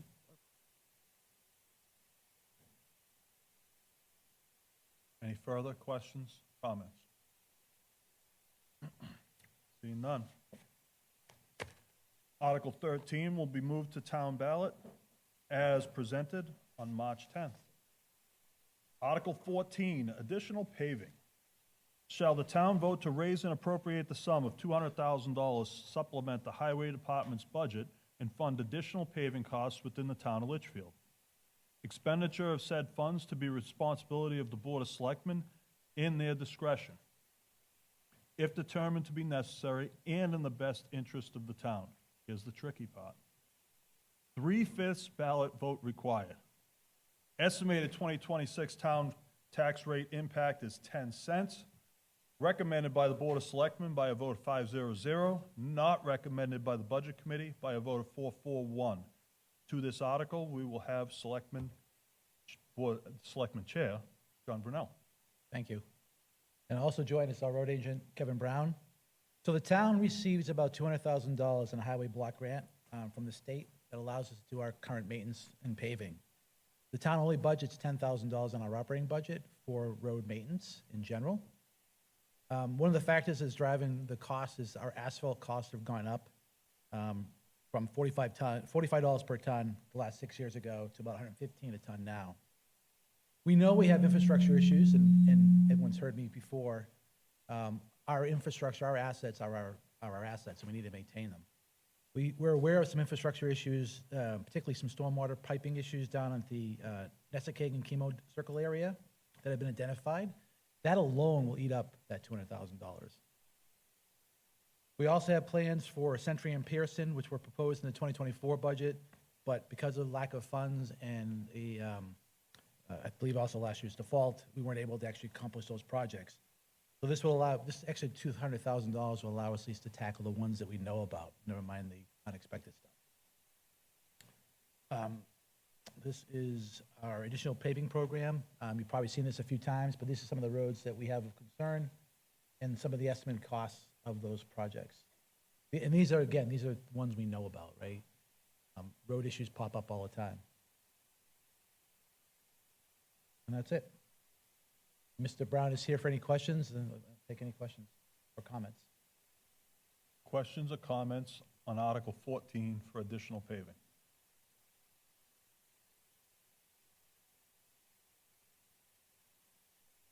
Last call. Hearing none, seeing none. Thank you. Article 14 will be moved to town ballot as presented on March 10th. Article 15, ambulance revolving fund. Shall the town vote to raise and appropriate the sum of $20,000 to be placed in the ambulance revolving fund as previously established? This sum to come from the unassigned fund balance and no amount to be raised from new taxation. Majority vote required. Estimated 2026 tax rate impact is 0. Recommended by the Board of Selectmen, 5-0-0. Recommended by the Budget Committee, 9-0-0. On this, we'll have Selectman Diane Polanski. Last year, we spent $19,000 in delinquent funds from the town to cover the unpaid ambulance fees. The residents are notified in writing they owe the town. They may request a payment plan. After 3 or 4 months without response, the bills are sent to collection, and it could be a situation of no insurance or an insurance deductible. This is just so the money is there if we run into it. If it's not, if we do not run into needing it, it will just sit there until we do. Any questions or comments on the ambulance revolving fund, Article 15? Last call. Seeing none, you'll see Article 15 moved to town ballot as presented. Article 16, establish a capital reserve. To see if the town will vote to establish a town vehicle and equipment capital reserve fund under the provisions of RSA 35:1, for replacing and maintaining town-wide vehicles and equipment, and to raise and appropriate the sum of $100,000 to be placed in this fund. The sum to come from unassigned fund balance and no amount to be raised from new taxation. Further, to name the Board of Selectmen as agents to expend from said fund. Recommendations required. Majority vote required. Estimated 2026 tax rate impact is 0. Recommended by the Board of Selectmen, 500. Recommended by the Budget Committee, 900. For this, we'll have Selectman Chair, Mr. John Brunel. Thank you. So the capital reserve account is one of those specialized funds that allows the town to establish, that'll be established by this warrant article, that'll allow us to meet sort of future capital requirements or capital equipment requirements and improvements for large equipment, large purchases. With basically, it's a savings account, allows us to put money aside as we plan for these large expenses versus hitting the tax base that year, right? So if we have to buy a $100,000 truck, that's a $100,000 tax rate. This is our ability to kind of put money aside and save it over time so that there is no great impact to the tax base. This allows us to be fiscally responsible and the plan. This enables for long-term planning and strategy around our capital assets and our capital needs. It allows us to keep the tax rate stable. Like I said, it allows us to put it away after we've already raised it once. We keep it aside for us for these kind of expenses. It also helps us to avoid borrowing money from leasers or financing companies at a higher interest rate. The purpose of restricted security, the funds are restricted for the purpose approved by the town meeting. They can't be spent for anything else. They're meant for the purpose of capital equipment. And that's all I got. I'll take any questions. All right, any questions or comments on Article 16, establish a capital reserve? Last call. Seeing none, you will see Article 16 to establish a capital reserve fund move to town ballot as presented. Article 17, Human Services and Health Agencies. Shall the town vote to raise and appropriate the sum of $21,800 to support human services and health agencies providing services to the town of Litchfield? This sum to come from the unassigned fund balance and no amount to be raised from new taxation. Majority vote is required. Estimated 2026 tax rate impact is 0. Recommended by the Board of Selectmen, 500.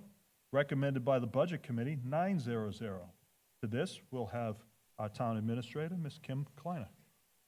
Good morning, everyone. So this is, I guess it's good, is it good afternoon? Almost there.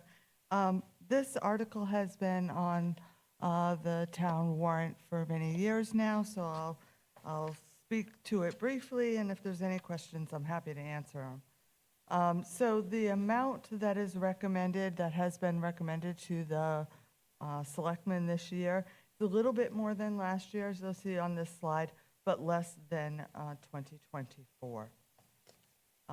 Per the policy of the selectmen, there's a 3-person committee that reviews all of the proposals. It's myself, it's the health inspector, and it's a citizen's representative. So the proposals come in, we review all of them. We do look for direct impact and the number of individuals within the town that are served. So there's 2 examples here.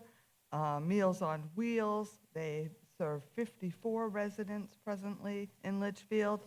Home Health and Hospice had over 1,200 visits to Litchfield, served 80 patients, including RNs, therapy. I do have a full list in my office if anyone is interested. Most of these agencies also participated in the resource fair that was held just in January. That was between the Litchfield veterans and the town. So most of these agencies were there, and if there is ever anyone who needs to reach an agency and needs help, they can contact Town Hall.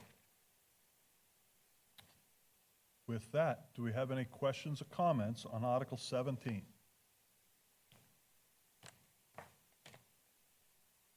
Last call. Seeing none, you will see Article 17, Human Services and Health Agencies, move to town ballot as presented for March 10th. Article 18, Recreation Expendable Trust Fund. Shall the town vote to raise and appropriate $50,000 to be placed in the Recreation Expendable Trust Fund as previously established? This sum to come from the unassigned fund balance and no amount to be raised from new taxation. Majority vote is required. Estimated 2026 tax rate impact is 0. Recommended by the Board of Selectmen, 500. Recommended by the Budget Committee, 630. For this matter, we will have Chair of the Recreation Commission, Mr. Chris Burns, as well as Selectman Rob Leary. Thank you and good morning. So this has been on the warrant articles for the last couple of years, and some of the projects that we've used these funds for include security cameras at Talent Hall, the new gate that went up to protect the basketball courts and playground area, the roof that we installed over the heating unit at Talent Hall, some structural repairs to the floor, purchased some new tennis nets for the tennis courts, and much more. Some of the projects that we have planned for these, obviously, going forward are a little bit larger. It includes the additional flooring repairs, which we had a little bit of snag with last year, so we're looking at some other options for that. The exterior painting and repairs for Talent Hall, some roof repairs, the playground repairs at Roy Memorial Park, tennis courts improvements to the surface, resurfacing the two courts that we have there, and making the pavilion that was installed at the pickleball courts a little more ADA accessible with patio area and some paved walkways for that. As of last year, our two line items that would encompass a lot of these would be the equipment maintenance budget line item and the building repair and maintenance budget line item, of which share only $5,500. So these funds would go a long way to help with some of the major projects that we have. Take any questions. Mr. Leary, you have anything to add to that before I open the floor? Yep. Yeah, this is a fund that we started a couple of years ago, and the whole idea behind it, at least in my perspective, was to avert having to build a new building eventually. We have a good building that's over there. Does it need some love? Absolutely. But to get a fund going where we can take care of the floor, we can take care of the roof, things like that, so that it doesn't fall into complete disrepair and have to have the town put up a new $5 or $6 million building. So by investing a little bit, we'll be saving a lot. Thank you. Okay. With that, I'm going to open the floor. Questions or comments on Article 18, the Recreation Expendable Trust Fund? Seeing no movement, I will move Article 18, Recreation Expendable Trust Fund, to the town ballot as presented on March 10th. Article 19, Library Earned Time Expendable Trust. Shall the town vote to raise and appropriate the sum of $8,000 to be placed in the Library Earned Time Accruable Expendable Trust Fund as previously established? Majority vote is required. Estimated 2026 tax rate impact is 0.04%. Recommended by the Library Trustees, 400. Not recommended by the Board of Selectmen, 230. Not recommended by the Budget Committee, 090. And for a matter of the fund balance is at $1,074.89. And that was as of the November 2025 reconciliation. For this matter, we'll have Library Chair Gail Muskow.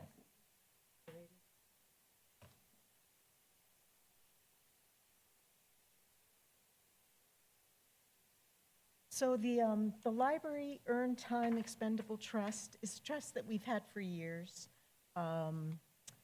We usually have a certain amount of money in there that's managed by the trustees of the trust funds. And we had a employee leave that had been with us for years. And so we ended up using the Earned Trust Fund to pay for her accrued time liability. And so this warrant article is to just beef up or put money back into that trust fund so that if we have other employees leave and they have, earned trust time that we have to pay them, if it's a significant amount, it would affect our appropriations budget. And so that's what we have this trust fund for, is to help us, pay those funds for employees that leave. Any questions? All right, so for that, I'll open the floor to any questions on Article 19, Library Earned Time Expendable Trust. Last call. Any questions or comments? Seeing none. You will see Article 19, Library Earned Time Expendable Trust, moved to the town ballot as presented. We will now work on Article 20, Additional Town Clerk Hours. Shall the town vote to increase the weekly hours of the town clerk, one, part-time position, from 34 hours per week to a full-time position at 40 hours per week, effective April 1st, 2026, for an estimated annual wage, benefit, and other related costs of $23,021. And further, to vote to raise and appropriate the sum of $16,163 for wage, benefit, and other related costs for the period of April 1, 2026 to December 31st of 2026. Estimated 2026 tax rate impact is 1 cent. Majority vote is required. This is recommended by the Board of Selectmen by a vote of 4-1-0. This is not recommended by the Budget Committee by a vote of 4-5-0. For this article, it looks like Come up, Terry. the town Come on, stand up. Selectman Chair, Go ahead and do that. John Brunel, and our town clerk tax collector, Ms. Terry Briand, will speak. I look better with Terry beside me, so there we go. So this is a request to increase one of our existing part-time positions to full-time. So a 32-hour position to a 40-hour position. That, in fact, does increase our budget from the part-time to the full-time year over year. So that's why we're coming and ask for permission. The reason why we're asking for this is that the town clerk's office is one of the primary offices that gets a lot of public visits. People come in and do services. They run that department with 4 individuals today, 2 of which are actually part-timers. And one of the requirements is that they always have to have at least 2 people in the office. We have one part-timer that covers over the lunch hour to allow people to go to lunch and make sure the window is covered, and they have to float. This just increases that one position to deal with that consistent traffic increase that's happening. And just to show some eye charts here, this is just some of the revenues that's been collected by the town clerk's office on behalf of the town. As you know, they collect all our taxes. When you go to pay a tax bill, they do that. You register your car, you go to that office. Any kind of cash transaction, any kind of transaction goes to the town clerk's office. There's a lot of checks and balances. That's why they have to have the staff they have. As you can see, one of the most busy time of the year is dog registrations, and our dog registration continues to go up year over year. And there's a lot of phone calling that happens, a lot of people, because we kind of forget our loved ones, and oh yeah, we got to tag it. They make those calls. That just helps. The additional resources and time will help. Little did I know the other day that we actually do boat registrations. I knew we did it, but I didn't realize how big it was. So we do a fair amount of boat registrations. Not a lot of towns do it, so this town actually collects additional revenue that other towns don't see because we offer those services. Oops. I think that's it. Want to offer it there, Terry? Ms. Briand, anything you'd like to add? I don't know if anyone saw the table talk that we did the other day that explains a lot more of detail. You don't see, if you're coming into the office and there's no lines, no waiting, it doesn't mean that we're not busy. We've taken all the money for the town, whether it's police detail, whether it's the money that you go on the weekends, you have to pay for the mattresses or whatever, and you write those checks. Monday morning when we get into the office, we're putting those through our system so that we have a check and balance. So That's actually a great distinction. When you do an online registration, I know I do it all the time, that actually is, your half of it's online and it's, quick. But there's paperwork that has to get done in the back end that has to be done by someone. Someone has to pull it all down, process it, and then stuff those envelopes and get them sent back to you, right? So that's a resource constraint that happens every day. online registration, dogs, the online registrations, taxes, vital records, those still come through our office. still have to process those. And Terry mentioned, there has been a series that has been put out there called Table Talk, and I don't know if anybody's seen it. It's out there in reruns. We're running it. We've had 4 episodes, I think, or 5 episodes. I've kind of lost track. The last one was, Terry was interviewed by our select person, Lansky, Diane. They did a great job. So if you really want to understand how the town clerk office works, that's a great video to watch. But then, go back and listen to it. We talked about the budget, and how that's formed, and what our unassigned fund balance is. We've had a conversation with our police chief, our fire chief. Very informative, especially as you go into the ballot box on March. It'll help you understand why we're asking what we're asking for and why it's being done the way it's done, right? Any other questions or comments? At this point, I'd like to open the floor to question or comments on Article 20. Ann Eiley, 17 Meadowbrook Lane. 40 hours a week is only going to make $23,000 a year? Is that what I'm seeing up there? No, it's in addition. So that's a part-time position already. It's already got a salary. That's it. That's the increase over above. Oh, okay. I was going to say, That's the addition. okay. It's like you're, okay. I just was a little like, how do you even keep an employee? Yeah. And, Yeah, as I said, it's an existing position already collecting a salary at a part-time rate. okay, no, that makes sense. And I just wanted to say that I think you guys deserve a full-time position there, because this is all the unseen stuff that makes the town go smooth, so. Town is definitely getting bigger, and we've had 2 full-time, 21 years that I've been there. So, town is increasing. A lot more homes. There's a lot more. Other folks. Okay. Any further questions or comments on Article 20? Seeing none, I will move Article 20 to the town ballot as presented for March 10th. I'll use this as a public service announcement before we start this. It's cold outside. You might want to start your car. We're probably about 15 minutes from being over. Now you just jinxed it. Article 21, term of supervisors of checklist. To see if the town will vote to change the term of office for the supervisors of checklist per RSA 41:46-A from the current 6-year term to a 3-year term, effective for all members elected at the next annual meeting, and to authorize the Board of Selectmen to take all necessary actions to implement this change. This change will not affect the terms of current supervisors. Recommended by the Board of Selectmen by a vote of 5-0-0. Budget Committee did not cast a vote because it has no budgetary impact. So to this, we'll have Selectman Chair, Mr. John I Burnell. really have nothing else to add. It's you.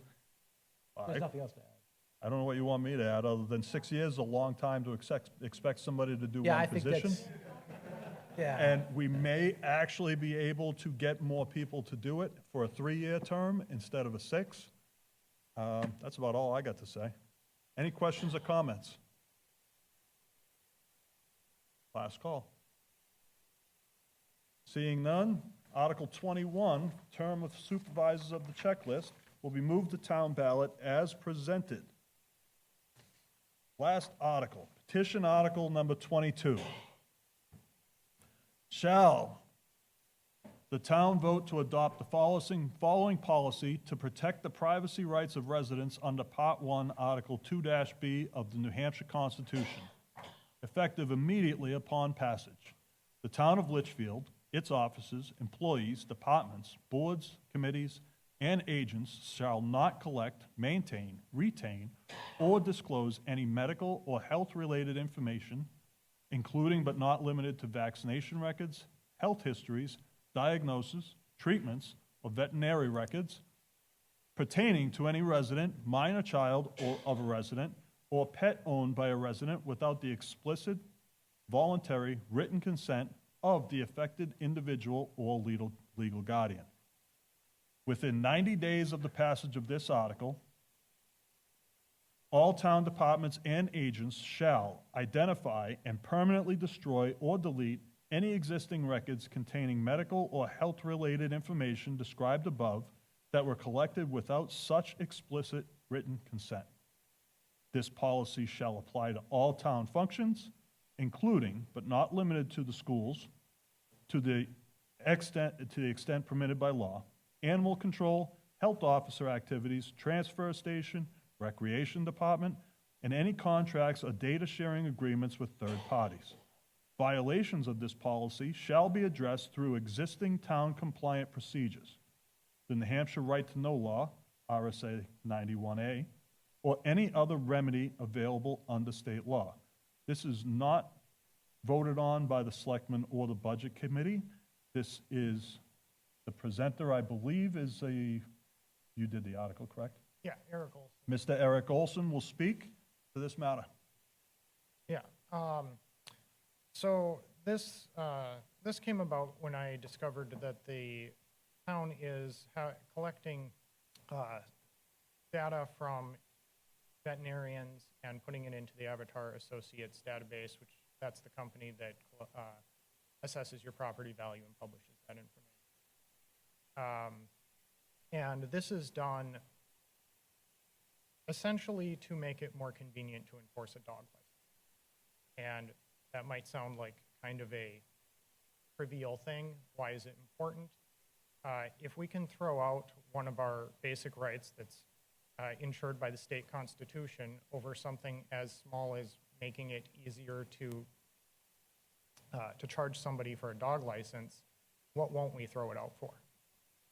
What is, you know, does the right actually exist if it doesn't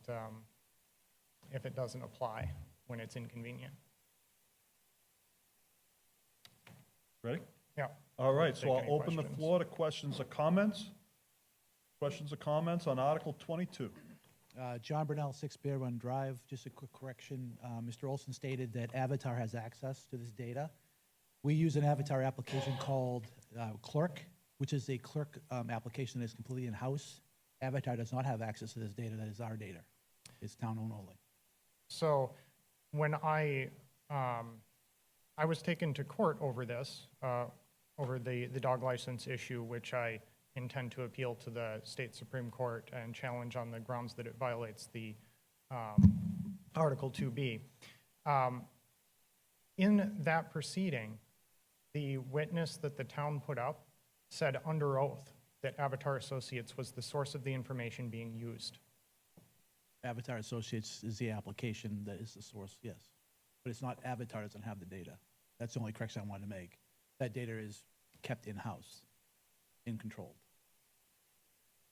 Okay. Software that Terry Brand, town clerk, tax collector, the software that. Address, please. 175 Charles Bancroft Highway. The software that the town uses to collect this data is our software only. It's what we use to keep all the information in our system. The state requires the veterinarian clinics around the state to send that information to us for the safety of the residents so that we keep this on file. So if a dog bites someone, we have record that this dog is vaccinated and that this person doesn't have to worry about it. We do not give that personal information to anyone other than the police department when there's an investigation. Okay, I mean, it doesn't. So if somebody calls and says, oh, so-and-so's dog bit my dog, I need to know, do they have a rabies? We tell them, I'm sorry, we can't give you that information, but you're welcome to call the police department and they will give you the information that you need. I mean, whether or not Avatar has direct access to it really isn't at issue here. As far as the rabies vaccine issue, the only reason that you end up in the database is because you're a responsible pet owner that goes and gets the rabies vaccine. That's the method. If you don't get the rabies vaccine, you're not in the database. You don't end up on the pet license fee list and you don't get brought to court over it. It's a disincentive to get for people to get the rabies vaccine, because the only way people can avoid this entire process is to not get the vaccine. States are required by the state of New Hampshire to be registered with the town. And that is not relevant to this Well, article. you're telling us to get rid of the information on this because you were taken to court because we kept the information in our system. You have no legal right to keep the information in the system. If that's inconvenient for the enforcement of dog licenses, I'm sorry, that's not my problem. It's a violation of the Constitution. All right, all right. Again, we're doing what we're We're not going to required. have our dialogue back and Right. forth. We'll have our questions and comments. I have another speaker over there ready to go. Terry, if I could ask you just to come back. This is, Oh, yeah. of So Andrew Cotter, 6 Moose Hollow Road. It seems like Mr. Olson has some beef with the state, perhaps with the town on this one. I don't know. My question is, if this were to pass, what risk does this pose to the town? Can you explain that? I do not believe that, I think we need to refer to. Yeah, Why are town two council. other We're going to having have, a we're going to have dialogue. council comment on this Okay. as well. I was trying to get the questions put on the table first before we had council come up so that everybody's heard. Great. Carrie Douglas, 9 Pheasant Street. I'm curious, and it would go to legal, unintended consequences. If we're not maintaining this information and we get a bill from Hudson 6 months later for an ambulance bill, how do we know who to contact?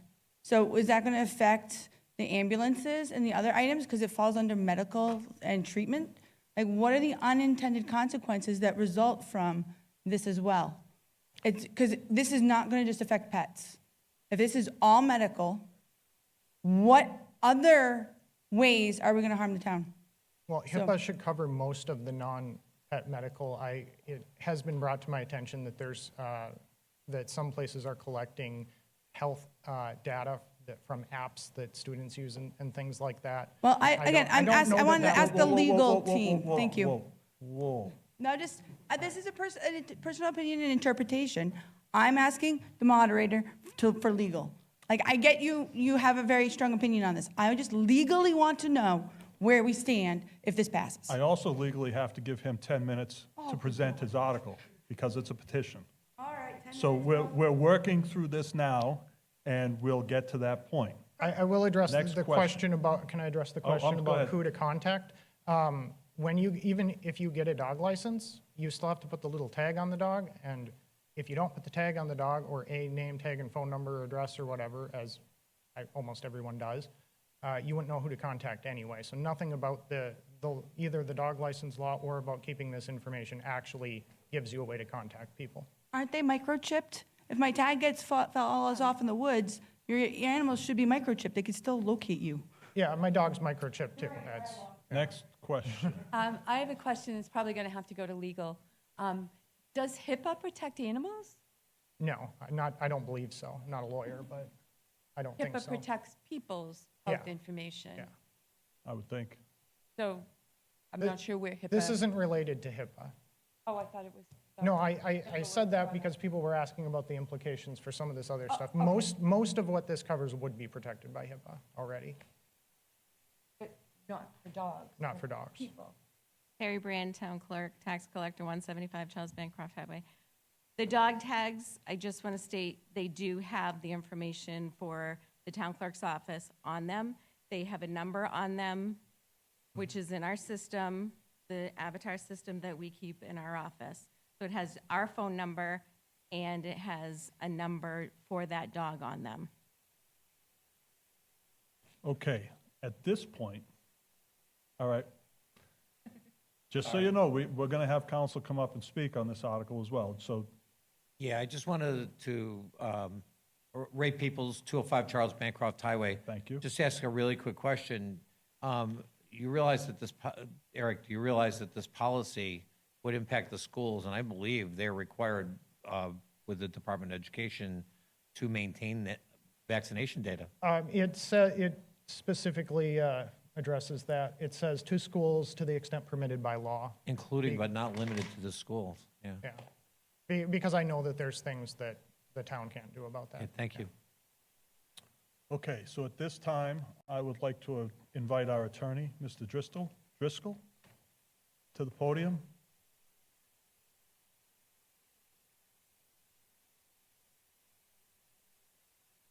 Good afternoon, everyone. Joe Driscoll from the Mitchell Municipal Group. We serve as general counsel for your town. Regarding this article, frankly, our opinion is that this is likely a non-binding article if it does pass. There is a thing, it's preemption. I'm sure several of you have heard it. Towns are given their abilities to govern, to do anything from the state. The state retains significant powers. Where the state has weighed in on something, what they say goes.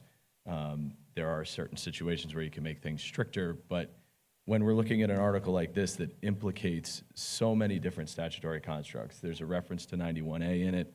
There you go. There's RSA 33A 3A, which is the record retention statute, where the state has spelled out, like 100 categories of what must be kept and how long. That includes rabies certifications. That includes, if there's an abuse case that your police department has investigated, if there's, all of these things, there are statutory requirements how long these things need to be retained. Additionally, there's Chapter 466, which deals with pet vaccinations and registration, et cetera. So from our perspective, again, there's the school implication too.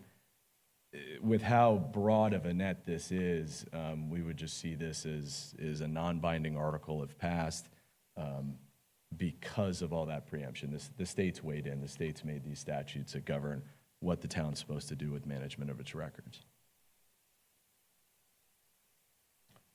Do you care to speak at all? Okay. Well, we have now exceeded our 10-minute minimum for presentation. So with that, I'll ask if there is any final questions or comments on Article 21. I think we are all set. So with that, you will see Article 22, did I say 21? Article 22, the petition article, will be moved to the town ballot as presented. So with this, we're actually done. So what we got to do now is we've got to go through the final formalities. I just wanted to give a quick little thing to everybody. Please do everything you can to get people to come and vote. This town definitely gets people to come out and vote when important things matter. Presidential elections, we get almost everybody that's registered. Town elections, I wish we could say the same. This is what directly affects your tax bill. Please get the word out that the town election is going to be at the CHM Gymnasium on March 10th from 7 a.m. to 7 p.m. Is there any other business to come before this meeting? Seeing none, please remember to turn in your ballot sheets to the front tables or to the table before you exit outside of the auditorium. Hearing no requests for further business at this time, I will accept a motion to adjourn. I have a motion and a second. All those in favor? Aye. Any opposed? I might have heard one, but that's well overwhelmed. Now at this time, it is 12:25. I will call this meeting to a close. I thank you all for coming today, and remember, vote, vote, vote.